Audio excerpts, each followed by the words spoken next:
அப்போ இதுவரை சொல்லப்படாத கதைகள், இருளில் மூடி கிடந்த புதிய வாழ்க்கைகள், இது எல்லாமே வந்து வெளியே வர ஆரம்பிச்சு. அதுபோல் இந்த அம்பேத்கர் நூற்றாண்டு ஏற்படுத்தின தாக்கம் இந்திய அளவில் தலித் இலக்கியத்தை ரொம்ப செழுமைப்படுத்துச்சு. கவிதை எழுதுறவங்களாம் பேரண்ட்ஸ் வந்து ரொம்ப இது எதுக்கு உனக்கு வேண்டாத வேலை அந்த மாதிரி தான் சொல்லுவாங்க. வளர்க்கிற வழியை பாரு. ஆமாம். ஆனால் அப்போ வந்து ஒரு பிஎஃப் லோன் போட்டு அந்த புத்தகத்தை வந்து சொந்தமாக நாங்கள் அப்பாவே கடன் வாங்கி பணம் கொடுக்குறாரு. அது பிள்ளைக்கு எப்படி லவ் பண்ணுறதுன்னு கற்றுக் கொடுக்க முடியாது. ஒரு மகனுக்கோ மகளுக்கோ எப்படி காதலிக்கிறது அப்படின்னு ஒரு தந்தையால் சொல்லித்தர முடியாது. ஆனால் அதை வந்து டாக்டர்ஸ்கையால் சொல்லித்தர முடியும். ஒரு கலை சொல்லிக் கொடுக்கும். ஆமாம். ஒரு கிம்கிட்ட ஒரு சினிமா மூலமாக வந்து அது சொல்லிக் கொடுக்க முடியும். கவிதையினுடைய வந்து கவிதையோ சிறுகதையோ ஒரு இலக்கிய படைப்பு செய்ய வேண்டிய ஒரு அல்டிமேட்டான ஒரு விஷயம் என்னன்னா, நீங்கள் சொன்ன மாதிரி விடுதலை தான். நெருக்கடியான தருணங்களில் என்னுடைய சொந்த வாழ்க்கையில் நான் எடுத்துக்கூடிய முடிவுகள் எல்லாத்துக்கும் வந்து என்னுடைய வாசிப்பும் என்னுடைய படைப்பு இயக்கமே எனக்கு உதவியாகும். அறிவு வந்து என்ன செய்யுது, துப்பாக்கியும் பெரிய பீரங்கிகளையும் போர் விமானங்களையும் கண்டுபிடிக்கிறது தான் இந்த அறிவு உதவும். கற்பனை தான் வந்து இந்த போர் இந்த சமூகத்துக்கு தேவையில்லை, அன்பும் அமைதியும் சமாதானமும் தேவை.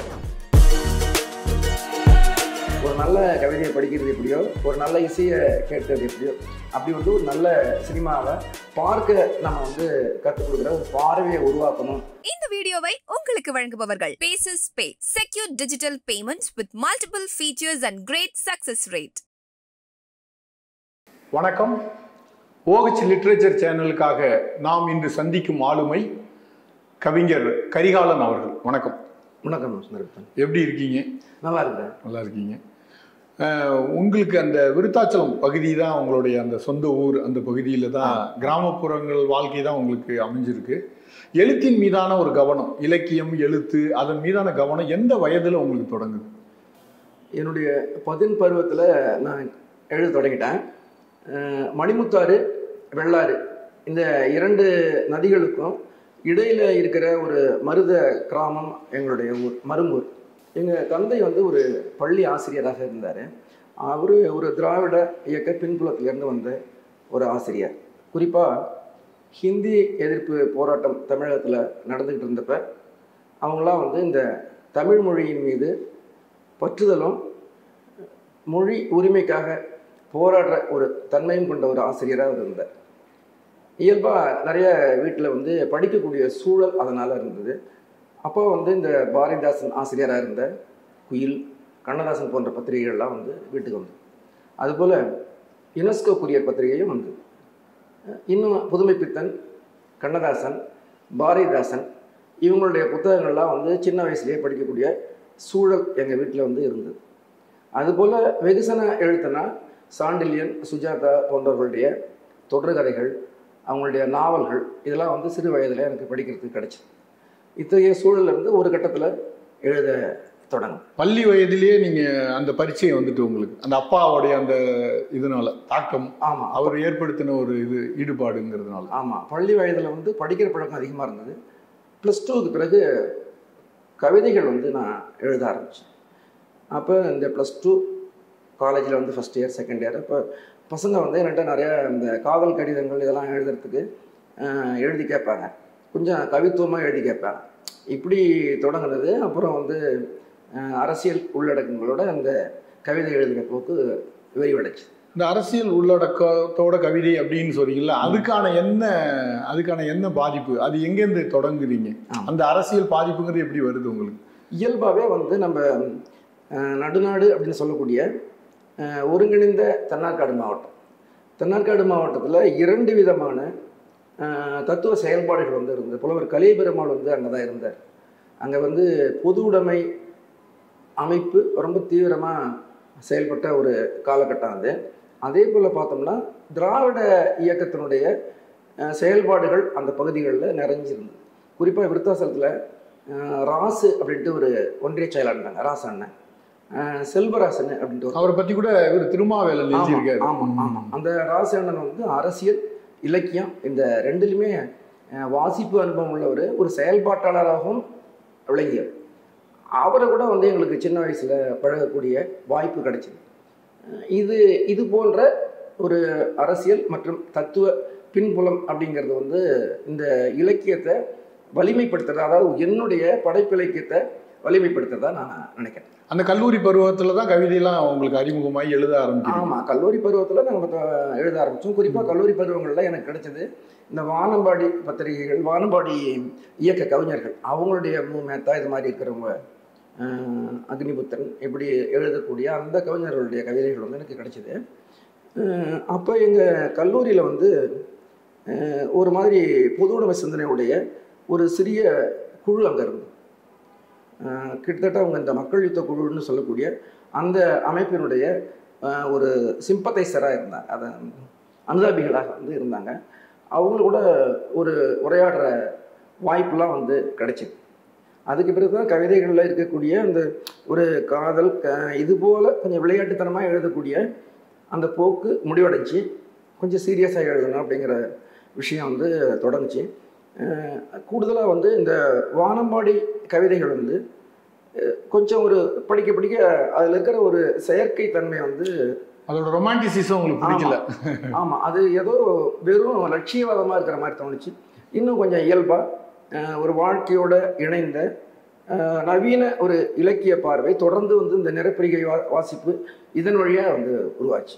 இந்த மார்க்சியம், பெரியாரிய, அம்பேத்கரிய அந்த தத்துவ பின்புலம் இருக்குல்ல, அதெல்லாம் அந்த காலகட்டத்தில் உங்களுக்கு தொடர்ந்து நிச்சயமா வந்து நமக்கு என்ன வந்து கவிதைகள் வந்து ஒரு தத்துவ பின்புலத்தோடு எழுதும்போது தான் அது முழுமையாக ஒரு டெப்த்தாக இருக்கும் அப்படிங்கிற மாதிரி நான் உணர்றேன். குறிப்பாக உலக அளவில் கவனிக்கப்பட்ட கவிதை போக்குகள் எல்லாமே அதுக்கு பின்னாட ஒரு ஏதாவது ஒரு தத்துவ போக்கு, ஒரு வாழ்க்கையினுடைய சாரம், இது மாதிரி விஷயங்கள் இருக்கு. திராவிடத்திலேருந்து கொஞ்சம் வேறுபட்ட ஒரு பார்வை மாதிரி அப்போ ஒரு முகிழ்க்க ஆரம்பித்த காலகட்டமும் அப்போ இந்த பெரியாரிய, அம்பேத்கரிய அந்த மார்க்சிய பார்வைங்கிறது அதுலேருந்து கொஞ்சம் விலகிறது மாதிரி இருக்கா? அதை ஒட்டி வந்து நம்ம வந்து இங்கே நிகழ்ந்த நவீனத்துவ வளர்ச்சி அப்படிங்கிறது வந்து எப்படி நம்ம எடுத்துக்கணும்னா, குறிப்பாக பெரியார் நூற்றாண்டு, அம்பேத்கர் நூற்றாண்டு, இந்த நூற்றாண்டுகளினுடைய விளைவு உருவாக்குன தாக்கம் அது வந்து இளைஞர்கள்ட்ட ஒரு இலக்கியத்தில் வந்து ஒரு புதிய பார்வையை வந்து உருவாக்குச்சு. நவீன இலக்கியம் அப்படிங்கிற ஒரு ஏரியாவுக்குள்ள, ஒரு தளத்துக்குள்ள விளிம்பு நிலை இளைஞர்கள் வர தொடங்கினாங்க. கல்வி வந்து சாதியினுடைய அடிப்படையில் தமிழ்நாட்டில் வந்து இந்தியாவில் மறுக்கப்பட்டிருந்த ஒரு சூழல். அப்போ இந்த பெரியாருடைய தொடர்ச்சியான போராட்டத்தின் விளைவாக சமூக நீதி இங்கே கிடைக்குது, இடஒதுக்கீடு உருவாகுது. நிறைய பிற்படுத்தப்பட்ட, தாழ்த்தப்பட்ட விளிம்பு நிலை சமூகத்தில் இருக்கக்கூடிய இளைஞர்கள், படைப்பாளிகள் கவிதைகளோ கதைகளோ நாவல்களோ இங்கே எழுத வராங்க. அப்போ இதுவரை சொல்லப்படாத கதைகள், இருளில் மூடி கிடந்த புதிய வாழ்க்கைகள், இது எல்லாமே வந்து வெளியே வர ஆரம்பிச்சு. அதுபோல் இந்த அம்பேத்கர் நூற்றாண்டு ஏற்படுத்தின தாக்கம் இந்திய அளவில் தலித் இலக்கியத்தை ரொம்ப செழுமைப்படுத்துச்சு. நிறைய தலித் இளைஞர்கள், தலித் பெண்கள் புதிய கதையாடல்களோடு இன்றைக்கி வந்தாங்க. வழக்கமான கதை சொல்லக்கூடிய அந்த மரபுகள் முடிவுக்கு வந்து தமிழ் புலத்தை ஒரு புதிய போக்கு உருவாகும். புதிய போக்கு வந்து அது வந்து 90கள் அப்படின்னு சொல்லலாம்ல அந்த காலகட்டத்தை. நிச்சயமா 90கள், 80s கடைசி, 90களோட தொடங்கும். 90களில் கிட்டத்தட்ட நான் சொன்ன மாதிரி அம்பேத்கர், பெரியார். அப்பதான் நீங்க வந்து கரிகாலன் அப்படின்னு அறியப்படுறீங்க. ஆமா, ஒரு கவிதை உலகத்துல. ஆமா ஆமா, உங்க செட்டே ஒரு பெரிய ஒரு குரூப் இருக்குல்ல. ஆமா, அப்ப நிறைய உங்க காலகட்டத்தில் வந்தவங்க. அப்ப நிறைய மகுடேஸ்வரன் வந்தாரு, லட்சுமி குமாரன் ஞானதரியம் வந்தாரு, யவனிகா ஸ்ரீராம், ரமேஷ் பிரேம், இவங்க எல்லாமே வந்து அந்த 90களில் அது ஒரு சிறு பத்திரிகை கவிதைகளோட பொற்காலம் மாதிரி தான் அது அந்த 90கள். நீங்க வந்து எழுத வந்த காலம் வந்து நல்ல காலம். கவிதையில அந்த போக்குகள்ல இல்ல முதல் கவிதை தொகுப்பு புகைப்பட மனிதர்கள் அது வெளிவந்த காலகட்டம், அந்த வெளிவந்த அனுபவம், அதை பத்தி கொஞ்சம் சொல்லுங்க. ஆமா, 92 நினைக்கிறேன், 92 93 இருக்கலாம். கவிஞர் அறிவுமதி அவங்களோட தொடர்பு வந்து, அவங்க எங்கள் பக்கத்து ஊருக்காரங்க அறிவுமதி, அவங்களுடைய தொடர்பு கிடைச்ச பிறகு வந்து அவர் தான் வந்து நான் எழுதிட்டு இருந்த கவிதைகள்லாம் பார்த்துட்டு இதை வந்து ஒரு புத்தகமாக நம்ம கொண்டு வரலாம் தம்பின்னு சொன்னார். அவர் தான் எனக்கு பழனி பாரதி அறிமுகப்படுத்தி வச்சார். பழனி பாரதிக்கிட்ட தான் வந்து அந்த கவிதைகளெல்லாம் கொடுத்து அப்போ அவர் வந்து ஒரு ப்ரெஸ்ஸில் கோடம்பாக்கத்தில் எனக்கு அந்த அரங்கேற்றம் நினைக்கிறேன் அந்த ப்ரெஸ். ஆமாம், அது ஒரு திமுக ஒரு கிள்ளிவளவனுடைய அச்சகம். அது அந்த அச்சகத்தில் நம்ம பழனி பாரதி வந்து மேலாளராக இருந்தார்னு நினைக்கிறேன். அவர்கிட்ட தான் அந்த தொகுப்பை கொடுத்தோம். அப்புறம் பழனி பாரதி தான் நான் அழைச்சிட்டு போயிட்டு இன்குலாப்கிட்ட வந்து அவர் எனக்கு இருந்த அந்த பொது உடைமை அது மேலே இருந்த ஒரு விருப்பம். அதை வந்து இந்த தொகுப்புக்கு முன்னுரை எழுதுவதற்கு இன்குலாப் சரியாக இருப்பார் அப்படின்ட்டு பழனி பாரதி நினச்சார். நானும் பழனி பாரதி அப்புறம் இன்குலாப் வீட்டுக்கு போயிட்டு அந்த தொகுப்புக்கு முன்னுரைக்காக கொடுத்தோம். அப்புறம் இந்த புத்தகத்தை வெளியிட்டது வந்து அக்னிபுத்திரன், பிரபஞ்சன் இவங்கெல்லாம் வெளியிட்டு பேசினாங்க. அந்த புத்தகம் வெளிவர்றதுக்கு வந்து அப்பா ரொம்ப உதவியாக இருந்தாங்க. பொதுவாக வந்து கவிதை எழுதுகிறவங்களாம் பேரண்ட்ஸ் வந்து ரொம்ப இது எதுக்கு உனக்கு வேண்டாத வேலை அந்த மாதிரி தான் சொல்லுவாங்க. ஆமாம். ஆனால் அப்பா வந்து அப்போ வந்து ஒரு பிஎஃப் லோன் போட்டு அந்த புத்தகத்தை வந்து சொந்தமாக நாங்கள் அப்பாவே கடன் வாங்கி பணம் கொடுக்குறாரு. அது மாதிரி அவங்களுக்கு வந்து ஒரு நான் வந்து ஒரு கவிஞராக வரணும், ஒரு எழுத்தாளராக வரணும்ட்டு விரும்புகிறாங்க. அப்படிதான் வந்து அந்த புகைப்பட மனிதர்கள். இல்ல சில குடும்பங்கள்ல வந்து வேலை வாய்ப்பு தனியா பார்ப்பாங்க, எழுதுறதுனால வேலை வாய்ப்பு இருக்காது, அதனால அந்த பயம் இருக்கும். அப்பாவுக்கு அந்த புரிதல் இருக்கிறதுனால உங்களை ஊக்கப்படுத்திருக்காங்க. ஆமா ஆமா. அது அவங்க ஒரு அரசு ஊழியராகவோ இல்லை ஒரு வேலைக்கு போகணும் அப்படிங்கிற பொறுப்போடையும் வந்து படிக்க வச்சாங்க. அதோட கூடுதலாக வந்து ஒரு எழுத்தாளராக நான் வளர்ந்துட்டு இருந்தது அவங்களுக்கு ரொம்ப சந்தோஷமா மகிழ்ச்சியா. முதல் தொகுப்பு கொடுத்த அங்கீகாரம், அதுக்கு அந்த கவிதை கிடைத்த விமர்சனங்கள், அது என்ன மாதிரி ஒரு லெசனா உங்களுக்கு இருந்தது? ஆமா, அது வந்து அப்போ வந்து நான் சொன்ன மாதிரி இன்குலாப்பு, பிரபஞ்சன், அக்னிபுத்திரன், கவிஞர் அறிவுமதி இவங்க எல்லாமே இந்த தொகுப்பு வந்து நல்லா இருந்தது அப்படின்ட்டு வந்து உற்சாகப்படுத்துனாங்க. அப்புறம் எனக்கான வந்து கொஞ்சம் வளர வளர இன்னும் வந்து இலக்கியம் பற்றி மேலே மேலே தொடர்ந்த வாசிப்பு இவற்றுடைய அடிப்படையில் வந்து எனக்கு அந்த புகைப்பட மனிதர்கள் தொகுப்பு கூட எனக்கு அது அதில் ஒரு போதாமை இருக்கிறதா நான் வந்து உணர்ந்தேன். நீங்கள் சொன்ன மாதிரி வந்து ரொம்ப ரொமான்டிசைஸ் பண்ணி நம்ம பார்க்குறோம் கவிதையை. இன்னொன்று முதல் தொகுப்புலேயே நம்ம அந்த ஒரு உச்சத்தை அடைய முடியாதுல்ல. இப்போ இருக்கிற அந்த முதுமை, இப்போ இருக்கிற அந்த முதிர்ச்சி அது வந்து இருக்காது. அது ரொம்ப வந்து தொடக்கம் தான். அது நாம வாழ்கிற வாழ்க்கைக்கும் அந்த கவிதைக்கும் ஒரு இடைவெளி இருக்கிறத நான் வந்து உணர்ந்தேன். குறிப்பாக வந்து கவிஞர் பழமலைவனுடைய சனங்களின் கதை அந்த தொகுப்பை படித்த பிறகு நம்ம வந்து யாருடைய லைஃப்பை எழுதணும், நம்ம அப்பா நம்ம அம்மா நம்முடைய நிலப்பரப்பு இது வேற, நமக்கு முன்னோடிகளாக இருந்த தமிழ் எழுத்தாளர்களுடைய நிலப்பரப்பு அவங்களுடைய லைஃப் ஸ்டைல் எல்லாமே வேற இருக்குது. தி ஜானகிராமனுடைய அம்மா மாதிரி நம்ம அம்மா இல்லை, புதுமைப்பித்தன் அவருடைய லைஃப் ஸ்டைல் மாதிரி நம்முடைய லைஃப் ஸ்டைல் இல்லை.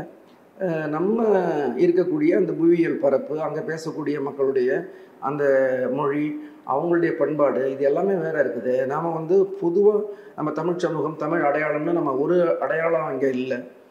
இதுக்குள்ளே நிறைய இனக்குழுக்கள் இருக்குது. அவங்களுக்குன்னு தனியாக வந்து ஒரு மொழி இருக்குது, அவங்களுக்குன்னு ஒரு பண்பாட்டு முறை இருக்குது, ஒரு சாமி கும்பிட்ற முறை இருக்குது, ஒரு திருமணம் செய்து கொள்ளக்கூடிய முறை இருக்குது, பெண்கள் வயசுக்கு வந்தால் சடங்குகள் செய்யக்கூடிய முறை இருக்குது. அப்போ நம்ம வந்து தமிழுக்குள்ள நம்முடைய இடம் எது, நாம் புழங்குற மக்களுடைய பண்பாடு அவங்களுடைய மொழி எது அப்படிங்கிறத வந்து கண்டுபிடிக்க வேண்டியதாக இருந்தது. சரி, நம்முடைய வாழ்க்கையை நம்ம எழுதணும், நம்ம மக்களுடைய நம்ம வாழ்க்கையை நம்ம இலக்கியத்தில் எழுதணும் அப்படிங்கிற ஒரு எண்ணம் வந்து. எழுத்து மட்டும் அல்லாமல் நீங்கள் வந்து செயல்பாடுகள்லையும் அதிகமாக ஈடுபட்டிருக்கீங்க. எப்படின்னா கருத்தரங்குகள் நடத்துறது, கவிதை பற்றியான விமர்சன கூட்டங்கள் நடத்துறது, அந்த செயல்பாடுகள் எந்த காலகட்டத்தில் நீங்கள் செஞ்சீங்க? அது என்ன மாதிரியான ஒரு விளைவு உங்கள் கவிதையில் ஏற்படுத்துனுச்சு? ஆமாம், நம்ம வந்து அது வந்து 93 அந்த காலகட்டத்திலேயே வந்து களம் புதிது அப்படிங்கிற ஒரு இலக்கிய அமைப்பை நம்ம வந்து ஏற்படுத்தணும். அங்கே இருக்கிற நண்பர்களோடு சேர்ந்து விருத்தாச்சலத்தை. ஆமாம், அந்த பண்ணோம். அதுக்கு என்ன காரணம்னா, நம்ம மட்டும் எழுத்தாளராக இருந்தால் போகிறது, இந்த பக்கத்தில் வந்து இன்னும் நிறைய எழுத்தாளர்களை உருவாக்கணும், அவங்களுடைய வாசிப்பு அனுபவங்களை வந்து விரிவாக்கணும், அவங்களுக்கு தமிழ் இலக்கியத்தில் இருக்கிற வெவ்வேறு வகைமையான எழுத்துக்களை, உலக அளவில் இருக்கக்கூடிய வெவ்வேறு விதமான இலக்கிய போக்குகளை அவங்க தெரிஞ்சுக்கணும் அப்படிங்கிறதுக்காக தான் வந்து அந்த களம் புதிது அந்த இலக்கிய அமைப்பை வந்து நம்ம செயல்படுத்தணும். குறிப்பாக மார்க்ஸ் மாதிரி இருக்கிறவங்க, ரவிக்குமார் மாதிரி இருக்கிறவங்களெல்லாம் நம்ம அழைச்சிட்டு வந்து அங்கே வந்து பின்னவீனத்துவம் தொடர்பாக தொடர்ந்து கருத்தரங்குகளெல்லாம் ஒருங்கிணைச்சோம். இன்றைக்கி தமிழ்நாட்டில் இருக்கக்கூடிய முக்கியமான எழுத்தாளர்கள், சிந்தனையாளர்கள் எல்லாருமே வந்து களம் புதிது அமைப்பு சார்பாக வந்து பேசினாங்க. அது அந்த பகுதிகளில் நிறைய இளைஞர்கள் தொடர்ந்து ஒரு சிந்தனை போக்குகளை மாற்றிருக்கும். ஆமாம், நிச்சயமாக அங்கே நிறைய பேர் வந்தாங்க. கண்மணி குலசேகரன் மாதிரி இருக்கிறவங்க, கடற்கரை மாதிரி நிறைய நண்பர்கள் அதில் அங்கேருந்து வந்து உருவாகி இன்னைக்கு வந்துருக்கிறாங்க. விருத்தாச்சலத்துலேருந்து ஒரு இளைஞர் படையை உருவாக்கி நிறைய பேர் வந்து எழுத்துல. ஆமாம், அதுக்கு நம்ம ஒரு சின்னதான ஒரு அசைவை வந்து உருவாக்கியிருக்கிறோம். இப்போ களம்புதிதுன்னு ஒரு இலக்கிய அமைப்பு மூலம் நிறைய கூட்டங்கள் இதெல்லாம் நடத்திருக்கீங்க. அப்புறம் சிற்றிதழாவும் அதை தொடங்கி நடத்திருக்கீங்க. பொதுவாக சிற்றிதழ் நடத்துறதுங்கிறது ஒரு பெரிய ஒரு காஸ்ட்லி சூசைடு அப்படிம்பாங்க, ஒரு பத்திரிகை நடத்துறதே. எப்படி உங்களால் நடத்த முடிஞ்சுது? எவ்வளோ நாள் நடத்துனீங்க? இது மாதிரி வேலைகளுக்கு நான் என்ன நினைக்கிறேன்னா, பொருளாதாரம் வந்து ஒரு பிரச்சனையாக நான் நினைக்கிறேன். பொருளாதாரம் ஒரு பெரிய தடை அப்படின்னு நினைக்கல. ஏன்னா அது வந்து இப்போ நான் வந்து என்னுடைய இளம் வயதில் வேலை இல்லாத சமயத்தில் இந்த களம்புதனுடைய ஒரு 12 இதழ்களை நடத்தினேன். என்னால் வேலைக்கு வந்த பிறகு அந்த இதழ்களை வந்து தொடர முடியல. அப்போ வந்து நமக்கு வந்து பொருளாதார சிக்கல் அப்படிங்கிறது ஒரு பிரச்சனையே கிடையாது. நமக்கு இருக்கக்கூடிய வந்து அந்த உத்வேகம் இதுதான் வந்து நம்ம செயல்பட வைக்குது. என்னால் ஆனால் வேலைக்கு வந்த பிறகு குடும்பம் இது மாதிரியான சின்ன சின்ன நெருக்கடிகளில் வந்து அந்த பத்திரிகையை தொடர முடியாத ஒரு சூழல் இருந்தது. களம்பு இது வந்தப்போ நிறைய படைப்பாளிகளை உருவாக்க முடியுது. குறிப்பாக வந்து அந்த ஒரு கும்பகோணத்துலேருந்து ஒரு கவிஞர், அவர் எத்தனை பேர் இழுத்தும் என்ன அந்த ஆடலரசன் நினைக்கிறேன், என்ன இன்னும் வரவில்லை சேருக்குள் தேர் அப்படின்னு வந்து ஒரு கவிதை எழுதினார். சும்மா ஒரு சின்ன கவிதை தான். அதை வந்து சுஜாதா வந்து குமுதத்தில் எடுத்து அந்த கவிதையை போட்டார். பின்னாடி நம்ம இவங்க கரிமொழி எம்பியாக இருந்தப்போ அதை நாடாளுமன்றத்தில் கூட அந்த கவிதையை வந்து சொன்னாங்க. அப்போது ஒரு சின்ன பத்திரிகைன்னு நம்ம நினைக்கிறோம். அந்த சின்ன பத்திரிகையில் ஒரு வரக்கூடிய ஒரு 3 வரி கவிதைகளை வந்து அது ஒரு பண்பாட்டு ரீதியாகவும் அரசியல் ரீதியாகவும் ஒரு பெரிய விளைவையும் தாக்கத்தையும் உருவாக்குதுன்னு நினைக்கிறேன். இல்லை, அந்த சூழலில் நீங்கள் அந்த 90கள் சூழலில் சின்ன சின்ன கவிதைகள் ரொம்ப பிரபலமாக பேசப்பட்டுச்சு. இன்னும் விடியவில்லை, ஆமாம், நம்ம இரவில் வாங்கினோம் இன்னும் விடியவில்லை அப்படிங்கிற அந்த மாதிரியான கவிதைகள், அதெல்லாம் ஒரு காலகட்டம். அப்புறம் வந்து பொதுவாக மக்களுடைய வாழ்க்கை வந்து ஒரு போராட்டமாக, அல்லாட்டி அவங்க பொருளாதார ரீதியான வெவ்வேறு பிரச்சனைகளில் சிக்கி இருக்கும்போது, ஜாதிய பிரச்சனைகள் இருக்கும்போது நம்ம கவிதை எழுதி அதை என்ன மாற்றத்தை ஏற்படுத்த முடியும் அப்படிங்கிற ஒரு கேள்வி உங்களுக்கு, ஏன் நம்ம எழுதுகிறோம் அப்படின்னு ஒரு கேள்வி உங்களுக்கு தோணியிருக்கா? நிச்சயமாக. நாங்கள் வந்து பிரம்மராஜன் கூட வந்து சொல்கிறாரு, இந்த சமூகத்துக்கு வந்து கவிதைகளையோ இலக்கியத்தையோ வாசிக்கிறத விடவும் வேறு நிறைய வேலைகள் இருக்குது அப்படிங்கிற மாதிரி பாவனை செய்து சமூகம் அப்படின்னு சொல்லுவார் பிரம்மராஜன். ஆனால் ஒரு சமூகத்துக்கு வந்து இலக்கியம் இல்லது வந்து சிறுகதைகள், நாவல்கள் ஏன் தேவைப்படுது அப்படின்னோம்னா, நம்ம தரிதா சொல்கிறது தான். தரிதா என்ன சொல்கிறாருன்னா, இந்த உலகத்தில் எல்லாம் கண்டுபிடிக்கப்பட்டு விட்டது, ஆனால் எப்படி வாழறது அப்படிங்கிறது தான் வந்து கண்டுபிடிக்கப்படவில்லை அப்படின்னு சொல்கிறார். அப்போ லிட்ரேச்சர் அப்படிங்கிறது, ஒரு கவிதைங்கிறது, ஒரு சிறுகதைங்கிறது, ஒரு நாவல் அப்படிங்கிறது ஒரு கண்டுபிடி. நம்ம ஆங்கிலத்தில் வந்து டிஸ்கவர் அப்படின்னு சொல்கிறோம், இன்வென்ஷன் சொல்கிறோம். டிஸ்கவரி அப்படிங்கிறது வந்து ஒரு இருக்கக்கூடிய ஒரு இடத்த நம்ம வந்து அது இது வரைக்கும் அறியப்படாமல் இருக்குது, ஆனால் அப்படி ஒரு இடம் இருக்குது. அமெரிக்காவை டிஸ்கவர் பை கொலம்பஸ். ஆமாம், அப்படி வந்து கண்டுபிடிக்கிறார் கொலம்பஸ்.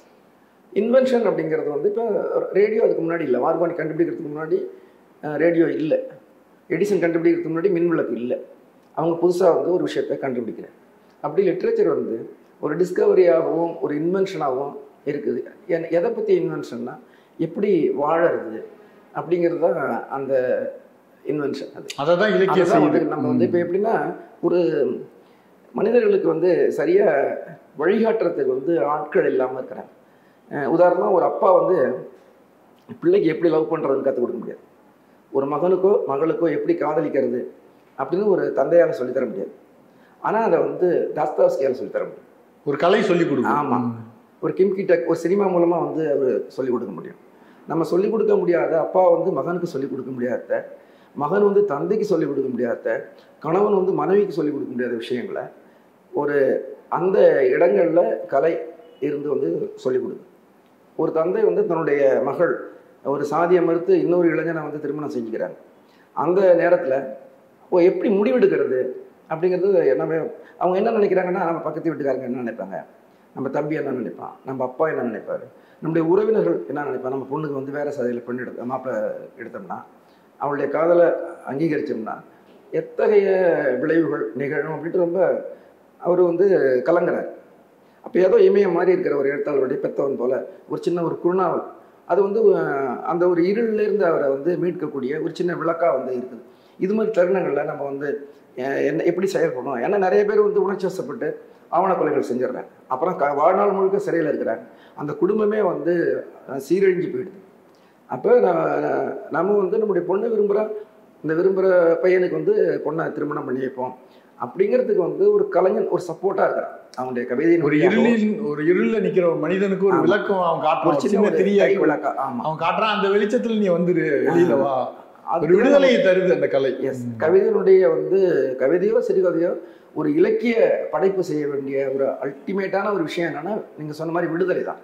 அது எது மாதிரியான விடுதலையா இருக்கலாம். நம்ம வந்து நான் தமிழ் பேசுறவன், நான் ஹிந்தி பேசுறவன், என் மொழி தான் உயர்ந்தது, அது மாதிரி ஒரு மொழி வெறியிலிருந்து நம்ம விடுதலை பெற வேண்டியிருக்கு. நான் ஆண் அப்படின்ட்டு ஒரு பாலின மேட்டிமைத்தனம் இருக்குது, அதுலேருந்து நம்ம விடுதலை பட வேண்டியதாக இருக்குது.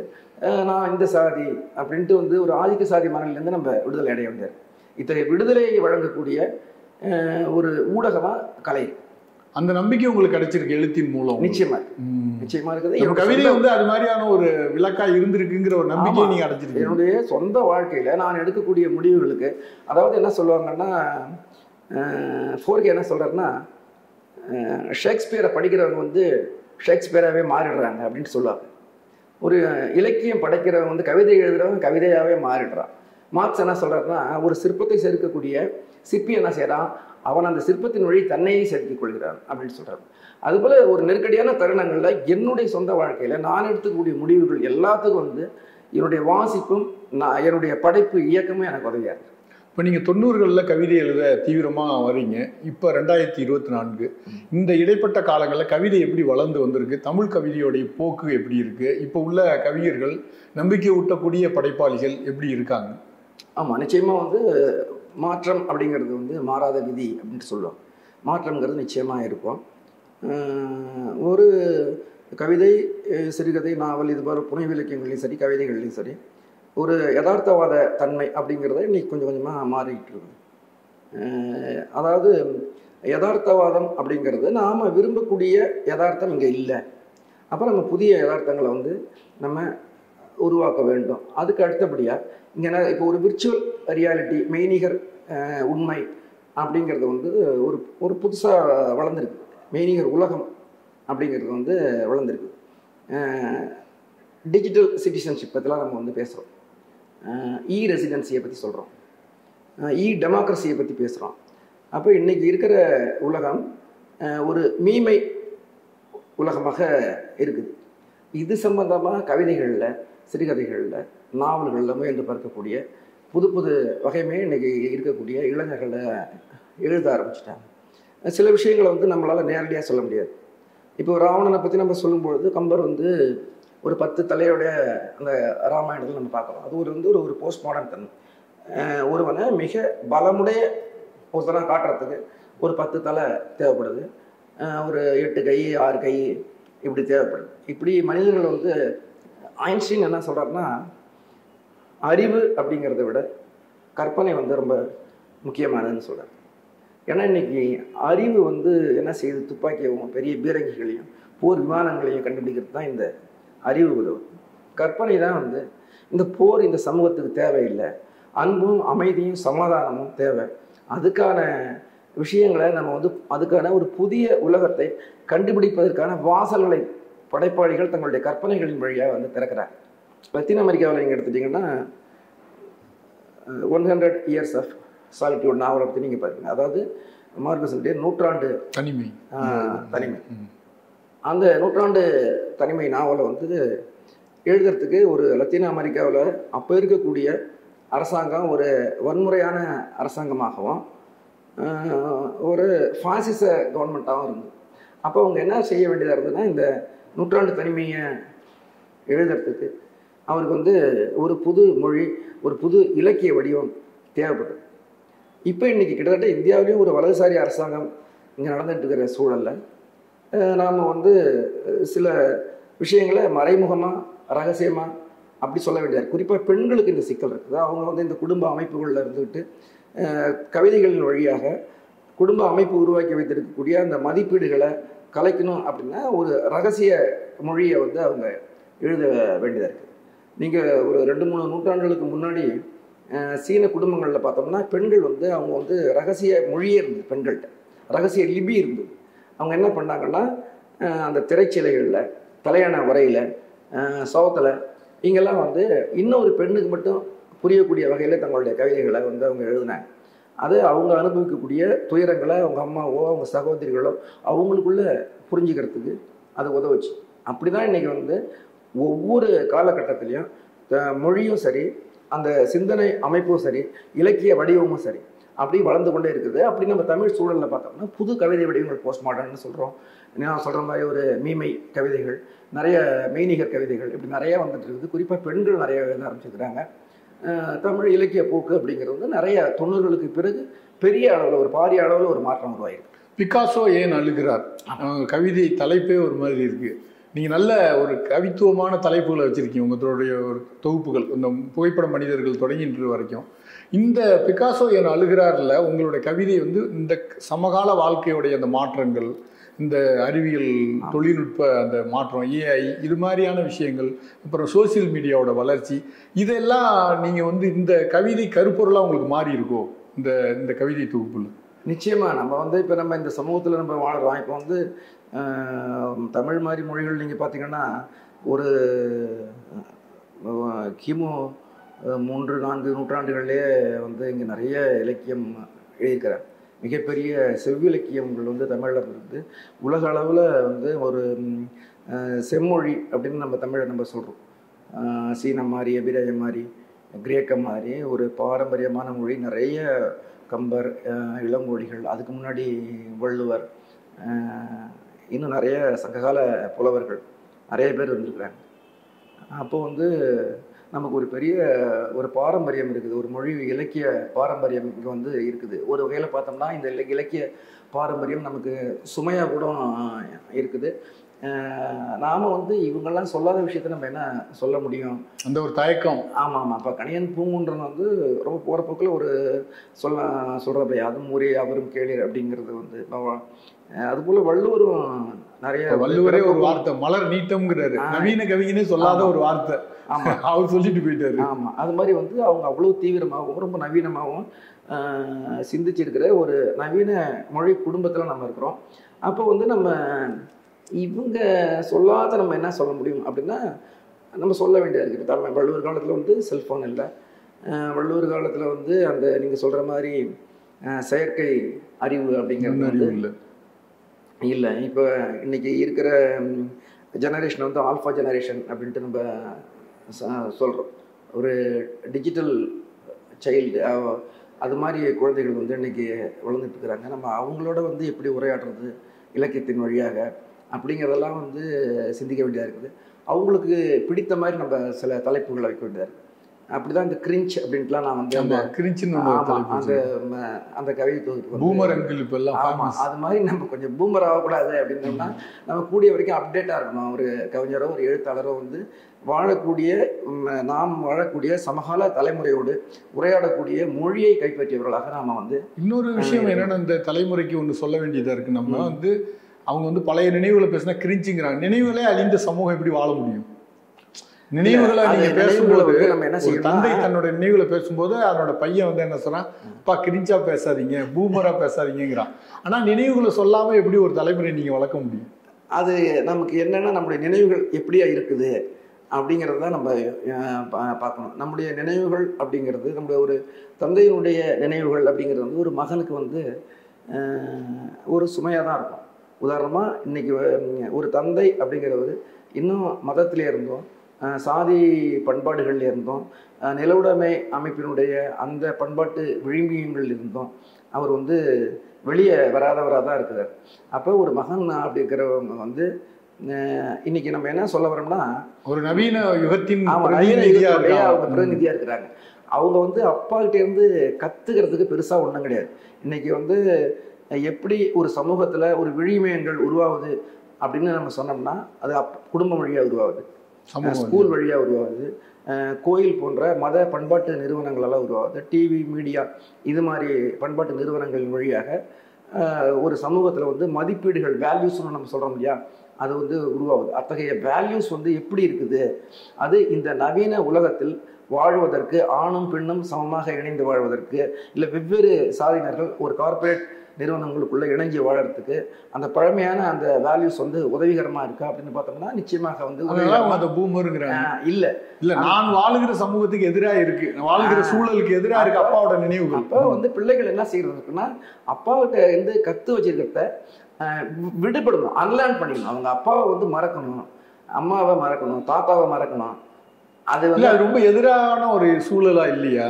என்னன்னா ஒரு ஒரு பாரம்பரியம் நான் சொல்றது வந்து பழமையை சொல்லல, ஒரு குடும்பத்தோடைய அந்த கதையை கூட சொல்றேன், ஒரு சமூகத்தோட கதை, அது வரலாறுன்னே வச்சுக்கோங்க. அது வந்து தெரியாம எப்படி ஒரு சமூகம் உருவாக முடியும்? இல்ல அது வந்து அவங்களுக்கு தெரியாதுலாம் கிடையாது. அவங்களுக்கு வந்து இப்ப எது தேவைன்னு நினைக்கிறாங்க, எது தேவையில்லைன்னு நினைக்கிறாங்க. ஆமா, அதாவது நீங்க என்னன்னா இந்த ட்ரெடிஷன்ல இருந்து அவங்க எடுத்துக்க வேண்டிய பாசிட்டிவான விஷயம், நேர்மறையான விஷயத்த அவங்க வந்து எடுத்துக்கிறதுக்கு ரெடியா தான் இருக்கிறாங்க. அது வந்து இப்போ அப்பா சொன்னது அப்படிங்கிறதுக்காக வந்து எல்லாத்தையும் அவங்க வந்து விட்டுட்டு போயிடல. விளக்கில் வந்து கை வச்சா சுடும் அப்படின்னு சொன்னாங்கன்னா, அது அப்பா சொன்னாங்கன்னா அதெல்லாம் திரும்பி ஒருத்தவங்க வந்து தொட்டு பார்த்து தான் சுடுதான்னு பார்க்கறதுலாம் யாருமே இருக்க மாட்டாங்க. அதெல்லாம் அப்பா சொல்றதுல வந்து எதை எடுத்துக்கணும் அப்படின்றாங்க. இன்னைக்கு அப்பாக்களும் வந்து அவ்வளோ ரொம்ப பழமையா இல்லை. அவங்களும் வந்து ஆமா, ஒரு குடும்பம் அப்படிங்கிறது வந்து ரொம்ப சன்னாயத்தன்மையா இருக்குது. அப்பா பிள்ளைகளுக்கு உள்ள உரையாடல் வந்து வளர்ந்துருக்குது. பிள்ளைகள்ட்ட இருந்து அப்பா இப்போ நிறைய தெரிஞ்சுக்கிறாங்க. இப்போ வந்து நீங்க வந்து இலக்கியத்துல எந்த அளவுக்கு ஈடுபாடு உள்ளவரா இருந்திருக்கீங்களோ கவிதையில, அதே மாதிரி சினிமாலையும் இருக்கீங்க. அந்த ஆர்வம் எப்படி வந்தது? அதை பத்தியான புத்தகங்கள் எழுதியிருக்கீங்க. அப்புறம் நீங்க ஃபேஸ்புக்கில் எழுதுகிற குறிப்புகள் வந்து கவிதை அது இல்லாமல் ஒரு பொது மனிதனா ஒரு சிந்தனையை வந்து நீங்க வந்து சொல்றீங்க, ஒரு புதிய மாற்றத்தை வந்து அந்த குறிப்புகளில் சொல்றீங்க. ஒரு உரைநடையாளராக நீங்க நல்லா டெவலப் ஆகியிருக்கீங்க. அதுலேயும் ஒரு முக்கியமான ஆளாக நீங்கள் இருக்கீங்க. இந்த ஃபேஸ்புக் குறிப்புகளை வச்சு மட்டும் நான் சொல்கிறேன். இப்போ வந்து அந்த சினிமா ஆர்வம், அதை கொஞ்சம் சினிமா ஈடுபாடு அதை கொஞ்சம் சொல்லுங்களேன். ஆமாம், அது நம்ம வந்து குறிப்பாக நான் வந்து சின்ன வயசுலேருந்தே இப்போ எங்கள் அப்பா வந்து என்னை ஹாஸ்டலில் படித்தேன். ஹாஸ்டலுக்கு போகும்போது நாங்கள் ஹாஸ்டல்லேருந்து தெரியாமல் திருட்டு நம்ம சினிமா பார்க்க ஆரம்பிச்சிருக்கிறோம். எப்பொழுதும் வந்து முக்கியமான ஒரு டெஸ்ட்லாம் நான் கட் பண்ணிட்டுலாம் சினிமாவுக்கு போயிருக்கிறேன். அது மாதிரிலாம் வந்து சின்ன வயசுலேருந்து சினிமா ஆர்வம் அதிகமாக இருந்தது. குறிப்பாக இந்த கோவிட் சூழலில் வந்து அந்த கதைவடைப்பு காலத்தில் வந்து வீட்டுக்குள்ளேயே அடைஞ்சிருக்க வேண்டிய சூழலில் நிறைய சினிமா பார்க்க ஆரம்பித்தேன். ஆமாம், அப்போ வந்து நிறைய ஓடிடி. ஆமாம், ஓடிடி அது ஒரு பெரிய திறப்பை உருவாக்குச்சின்னு வச்சிங்களேன். குறிப்பாக பெண்களுக்கு அது ஒரு பெரிய திறப்பு வந்து உருவாச்சு. நிறைய அந்த சமயங்களில் வந்த கிரேட் இண்டியன் கிச்சன், தப்பெட் போன்ற படங்கள்லாம் வந்து சோஷியல் மீடியாவில் வந்து பரவலாக நிறைய பெண்கள் வந்து விமர்சனம் எழுத ஆரம்பித்தாங்க. இந்த சோஷியல் மீடியா நீங்கள் சொன்ன மாதிரி அதில் எதுக்காக நம்ம சில விஷயங்களை இயங்க வேண்டியதாக இருக்குது. சோஷியல் மீடியாவால் நிறைய செட்பேக்ஸ் இருந்தாலும் நான் முதல்ல சொன்ன மாதிரி இன்றைக்கி வந்து அந்த நம்ம இந்திய குடிமகனாகவும் இருக்கிறோம், ஒரு டிஜிட்டல் குடிமகனாகவும் இருக்கிறோம். டிஜிட்டல் குடிமகன் அப்படிங்கிற அந்த டெமோக்ரஸியை வந்து இன்னைக்கு எல்லாருமே வந்து அனுபவிக்கிறாங்க. அப்போ வந்து நம்முடைய பக்கத்து வீடு வந்து ரொம்ப பக்கத்து வீடு அப்படிங்கிறது வந்து ஒரு 200 கிலோமீட்டருக்கு தூரத்தில் இருக்கிறவங்க இன்னைக்கு ஒரு பக்கத்து வீட்டுக்காரங்களா உருவாகிற ஒரு சூழல் உருவாகிட்டது. இது மாதிரி சமயங்களில் வந்து இந்த கோவிட் சமயத்தில் சினிமா பார்க்க ஆரம்பித்தேன். இந்த சினிமா பார்க்கும்போது சரி, இந்த படம் நல்லா இருக்குது, இது ஏன் நல்லா இருக்குது அப்படிங்கிறத வந்து எழுதணும். ஏன்னா இன்னைக்கு சினிமாவை தூக்கிறது அப்படிங்கிறது வந்து ஒரு முக்கியமான விஷயமா இருக்குது. சினிமா பெரும்பாலான மக்கள்கிட்ட போய் சேர சினிமா ரசனைன்னு ஒரு காலகட்டத்தில் நீங்க இந்த 80கள் 90கள் சினிமா ரசனைன்னு வகுப்புகள்லாம் எடுத்திருக்காங்க. ஆமாம், அது வந்து இப்போ தேவையா இருக்குது. அப்போ நல்ல சினிமாவை நம்ம வந்து எப்படி பார்க்கறது, நம்ம இன்னைக்கு பார்க்கக்கூடிய வணிக சினிமா வந்து உண்மையான சினிமாவாக இருக்குதா, அப்போ ஒரு நல்ல ரசனையை வளர்த்துக்கிறது, ஒரு நல்ல கவிதையை படிக்கிறது எப்படியோ, ஒரு நல்ல இசையை கேட்கறது எப்படியோ, அப்படி வந்து ஒரு நல்ல சினிமாவை பார்க்க நம்ம வந்து கற்றுக் கொடுக்குற ஒரு பார்வையை உருவாக்கணும் அப்படின்னு நினச்சேன். அப்போ நான் பார்த்த எல்லா படங்களை பற்றி உலக அளவில் சிறந்த படங்களெல்லாம் நான் வந்து எழுத ஆரம்பித்தேன். அப்படி எழுத ஆரம்பிக்கும்போது ஒரு தம்பி அவர் வந்து இதை வந்து புத்தகமாக போடலாண்ணே அப்படின்னு கேட்டார். ஒரு அருண் டைரக்டர் அவர் வந்து கேட்டார். இவர் தமிழ் ஸ்டுடியோ அருண், அவர் இந்த புக்கா போடலாம், வாசகசாலை. ஆமாம், அவங்க வந்து அந்த சரி அதுக்கு அதை போடுவோம் அப்படின்ட்டு தான் அந்த திரையும் வாழும் அப்படிங்கிறது வந்து அந்த புத்தகம் வந்தது. அது தொடர்ச்சியாக அப்புறம் எழுதிட்டே இருந்தேன். அப்புறம் உலக சினிமா, சமகால மலையாள சினிமாவை பற்றி ஒரு 2 புத்தகம், இப்படி உலக சினிமாவுடைய 2வது பார்ட், அப்படி வந்து ஒரு 4 புத்தகங்கள் எழுதிட்டு இருந்தேன். அப்புறம் ஒரு பிரபலமான ஒரு வார பத்திரிகையில் வந்து அந்த திரையும் வாழும் வந்து தொடர்ந்து ஒரு தொடரை எழுத சொன்னாங்க. அது தமிழில் வந்து நல்ல ஒரு மாற்றத்தை அந்த தொடர் கட்டுரைகளும் சரி, இந்த புத்தகமும் சரி உருவாக்குச்சு. நிறைய பேர் இன்றைக்கி இருக்கிற மிகப்பெரிய எழுத்தாளர்கள்லாம் வந்து என்கிட்ட சொல்லுவாங்க, நீங்கள் ஒரு சினிமாவை பற்றி நீங்கள் எழுதின பிறகு நாங்கள் வந்து அதை பார்க்குறோம், அந்த சினிமாவை நம்ம எப்படி பார்க்கணும் அப்படின்ட்டு நீங்கள் ஒரு பார்வையை கொடுக்குறீங்க இல்லையா, அது வந்து எங்களுக்கு ரொம்ப உதவியாக இருக்குது அப்படின்னு சொல்கிறாங்க. அப்போ ஒரு நல்ல சினிமாவை வளர்க்குறது அப்படிங்கிறது வந்து இப்போ நம்ம இன்னைக்கு நம்ம முன்னாடி நடக்கிறது மட்டும் உலகம் கிடையாது. உலகத்தில் வெவ்வேறு பகுதிகளில் ஒரு பிரச்சனையை அந்த மனிதர்கள் அந்த சூழலை எப்படி கையாண்டாங்க அப்படிங்கிறது வந்து நம்ம ஒரு சினிமா வழியாக நமக்கு எளிமையாக கிடைக்குது. அது நம்முடைய மன பக்குவத்தையும் மன விசாலத்தையும் உருவாக்குது. நீங்கள் ஒரு நாவல் எழுதியிருக்கீங்க, ஒரு தொடக்க முயற்சியாக அதை பண்ணி பார்த்துருக்கீங்க. ஏன் தொடர்ந்து நாவல் எழுதலை? எக்ஸ் அப்படின்ட்டு ஒரு நாவல். அது அந்த நாவல் அதனுடைய வடிவம், அதனுடைய மொழிநடை, இது எல்லாமே ரமேஷ் பிரகன் வந்து நல்லா இருக்குன்னு சொன்னார். நிறைய கலாபிரியா நல்லா இருக்குன்னு சொன்னார். நிறைய கவிஞர்கள், நிறைய எழுத்தாளர்கள் வந்து சொன்னாங்க. என்னால் ஆனால் அது நாவலை வந்து இனிமேல் எழுதணும் அப்படிங்கிற இனிமேல் கொஞ்சம் கால அவகாசம் இருக்குது.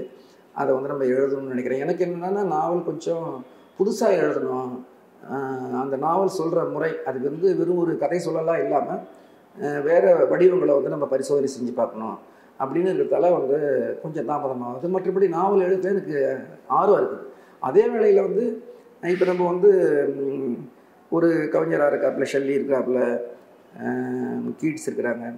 இவங்களை போயிட்டு நம்ம எதுக்காக நீங்கள் நாவல் எழுதலைன்னு நம்ம வந்து கேட்க முடியாது. அதே மாதிரி வந்து எனக்கு இந்த கவிதைங்கிற வடிவம் வந்து அது ரொம்ப நல்லா இருக்கிற மாதிரி தோணும். கலைகளின் அரசி அப்படின்ட்டு வந்து கவிதையை சொல்கிறாங்க. அதுலேயே ஒரு திருப்தி அடைகிறதால இது ஒரு பரிச்சார்த்த முயற்சியாக அதை எழுதினேன். ஆனால் தொடர்ச்சியாக எழுதுகிற எண்ணம் இருக்குது. நீங்கள் எழுத விட்டது மாதிரியான கருப்பொருட்கள் கவிதைகளில் அது மாதிரி எதுவும் யோசிக்கிறீங்களா? இப்போ நம்ம எழுத விட்டுட்டோம் அப்படின்னு அது நிச்சயமாக இருக்கும். அது வந்து எல்லா படைப்பாளிகளுமே வந்து இருக்கும். நம்ம வந்து தொடர்ந்து வாழ்ந்துட்டு இருக்கிறோம் இந்த சமூகத்தில். ஒவ்வொரு நொடியும் இந்த சமூகம் வந்து தன்னை புதுசாக மாறிட்டே இருக்குது. இந்த சந்தை வந்து விரிவடைஞ்சிட்டே இருக்குது. சந்தையினுடைய நுகர்வு பண்பாடு விரிவடைஞ்சிட்டு இருக்குது. காலந்தோறும் வந்து மாற்றங்கள் நிகழ்ந்து கொண்டே இருக்குது. அப்போ வந்து நம்ம ஒவ்வொரு முறை எழுதி முடிக்கும் போதும் நம்மளுடைய எழுத்து வந்து ஒரு பழசாயிட்டுது அப்படிங்கிற ஒரு தன்மை இருக்க தான் செய்யும். நீங்கள் எப்படி இன்னைக்கு ஒரு செல்ஃபோன் வருது சந்தையில், அடுத்த ஒரு 2 மணி நேரத்தில் வந்து அந்த செல்ஃபோன் வந்து பழசாக்கிடுறாங்க. இன்னொரு புதிய கண்டுபிடிப்பு. ஒரு கார் அப்படி தான். சமூகம் அவ்வளோ வேகமாக வளர்ந்துட்டு இருக்குது. அப்படி தான் வந்து மொழியும் சிந்தனையும் அதுக்கு ஏற்ப நம்ம வந்து புதுப்பிச்சிக்க வேண்டியதாக இருக்குது. அப்போ நம்ம வந்து நிச்சயமாக வந்து புதுசாக எழுதக்கூடிய அந்த எண்ணம் தவிப்பு இருந்துகிட்டு தான் இருக்கும். அது ஒவ்வொரு காலகட்டத்திலையும் புதுசாக நம்ம படிக்கும்போது, இப்போ உதாரணமாக இப்போ நான் இன்னைக்கு காலையில் வரும்பொழுது ஒரு ஜலாலுதீன் ரூமியினுடைய கவிதை ஒன்றா படிக்கிறேன். நீ சென்ற பொழுது என்னுடைய கண்கள் உனக்கு பின்னால் வந்து விட்டதை நான் இப்போது எப்படி அழுவேன் அப்படின்ட்டு ஜலாலுதீன் ரூமி சொல்கிறார். நீ போயிட்ட, உன் பின்னாடியே என்னுடைய கண்கள் வந்துச்சு, நான் இப்போ எப்படி அழுவேன் அப்படின்ட்டு வந்து ஜலாலுதீன் ரூமி சொன்ன வந்து இது 11ஆம் நூற்றாண்டில் வாழ்ந்த ஒரு கவிஞர் வந்து இப்போ கூட அவனை எழுத முடியாது எழுது. அப்புறம் நம்ம என்ன செய்யணும்னா, நமக்கு இதை விட இன்னும் கொஞ்சம் பெட்டராக ஏதாவது நமக்கு தோணும், நம்ம அதுக்காக கொஞ்சம் காத்திருக்கணும், அது மாதிரி ஒன்று எழுதணும் அப்படின்னு நம்ம வந்து நினைக்கிறோம். அப்புறம் இப்போ பாப்புலர் நெருடா இருக்கார். அவர் வந்து ஒரு மரத்தினுடைய அந்த பூக்கள் நிறைந்த ஒரு மரத்தினுடைய கிளைகளை நீங்கள் விட்டுடலாம், ஆனால் வசந்தம் வருவதை நீங்கள் வந்து தடுக்க முடியாது யாராலும் அப்படின்ட்டு நெருடா சொல்கிறார். இப்படி கவிதைகளை நம்ம படிக்கும்போது ராக் ஃப்ரேவருடைய நம்மளே அப்படி மலர வைக்கிற ஒரு கவிதை. ஆமாம், அப்படி படிக்கும்பொழுது நம்ம வந்து இதை விடவும் ஒரு சிறப்பாக ஒன்று எழுதுறதுக்கு முயற்சி பண்ணணும் அப்படிங்கிற அந்த தவிப்பு வந்து ஒவ்வொரு நாளும் இருக்குது. அந்த ஒவ்வொரு நாளும் அந்த தவிப்பு இருக்கிற வரைக்கும் தான் நம்ம வந்து கவிஞராக இருக்கிறோம் அப்படின்னு உணர்றேன். நான் ஏன் எழுதுகிறேன்னு ஒரு அடிப்படையான கேள்வி. அந்த நான் ஏன் எழுதுகிறேன் அப்படின்னு உங்களை கேட்டா நீங்க சுருக்கமா என்ன சொல்லுவீங்க? நான் ஏன் எழுதுறேன் அப்படின்னா, இந்த உலகம் எப்படி இருக்குது அப்படின்ட்டு பால் வெலரி அவர் என்ன சொல்றாருன்னா, நம்முடைய காலத்தினுடைய மிக முக்கியமான சிக்கல் அதீதமான ஒழுங்கு, அதீதமான ஒழுங்கின்மை. அதீதமான ஒழுங்கு அப்படிங்கிறது வந்து பாசிசத்துக்கு அழைத்து செல்லும். அதீதமான ஒழுங்கின்மை அப்படிங்கிறது ஒரு அமைதி இல்லாத சமூகத்தை நோக்கி செல்லும். அதீதமான ஒழுங்கின்மையின் வழியாக தான் இன்னைக்கு வந்து நிறைய போர்கள் நடந்துட்டு இருக்குது. பாலஸ்தீனம், உக்ரைன், இது மாதிரி நம்ம சொல்லிடலாம். அதீதமான ஒழுங்கு ஒரு சமூகத்தை வந்து எப்படி ஒரு பாசிச சமூகமாக மாற்றுகிறது. குறிப்பாக இந்தியா மாதிரி இருக்கக்கூடிய மதம் ஆட்சி செய்யக்கூடிய ஒரு சமூகத்தில் அந்த மத நிறுவனங்களுடைய மதிப்பீடுகள் ஒழுங்கை இங்கே திணிப்பதன் மூலமாக இங்கே ஒரு தற்காலிகமான ஒரு அமைதியை உருவாக்க விரும்புகிறாங்க. அதாவது இந்த பாசிச மத பாசிசம்னு நம்ம சொல்கிறோம் இல்லையா, அந்த மத பாசிசம் இங்கே வந்து நிறுவக்கூடிய ஒழுங்கு எப்படி இருக்குன்னா, இங்கே இருக்க கூடிய மக்களிடம் ஒரு சமமான ஒரு நிலை இல்லை. அவங்க சாதியாக பிளவுண்டு இருக்கிறாங்க. பாலின ரீதியாக ஆண் பெண் திருநங்கைகள் இன்னும் நிறைய பிரிவுகள் இருக்குது. இப்போ இவங்களுக்குள்ள சில அத்துகளை நீ இந்த சாதியா, நீ இந்த அத்துக்குள்ளாரு, நீ பெண்ணா இந்த அத்துக்குள்ளாரு, நீ திருநங்கையா நீ இந்த அத்துக்குள்ளாரு, நீ ஒரு எய்ட்ஸ் நோயாளியா நீ இதுக்குள்ளாரு. அப்போ இதுக்குள்ளே இருந்தால் இந்த சமூகம் ஒழுங்காக இருக்குது அப்படின்னு நினைக்கிறேன். ஆனால் இதை சகித்து கொண்டு ஒருவர் இணக்கமாக வாழறதான் நம்ம ஒழுங்குன்னு சொல்கிறோம். ஆனால் இந்த ஒழுங்கை குலைக்க வேண்டியது ஒரு இலக்கியவாதியினுடைய வேலையாக இருக்குது. அதாவது எழுதுவது அப்படிங்கிறது கீழ்ப்படியாமை அப்படிங்கிற ஒரு அறம். அந்த அதிகார சமூகத்துக்கு கீழ்ப்படியாமல் விடுதலையை தொடர்ந்து எழுதுவதற்காகத்தான் நான் தொடர்ந்து கவிதைகளை எழுதியிருக்கேன். நன்றி, வணக்கம். நன்றி. ஓஎஸ் நேயர்களுக்கு நன்றி, வணக்கம். இந்த வீடியோ உங்களுக்கு பிடிச்சிருந்தா லைக் பண்ணுங்க, ஷேர் பண்ணுங்க, கமெண்ட் பண்ணுங்க.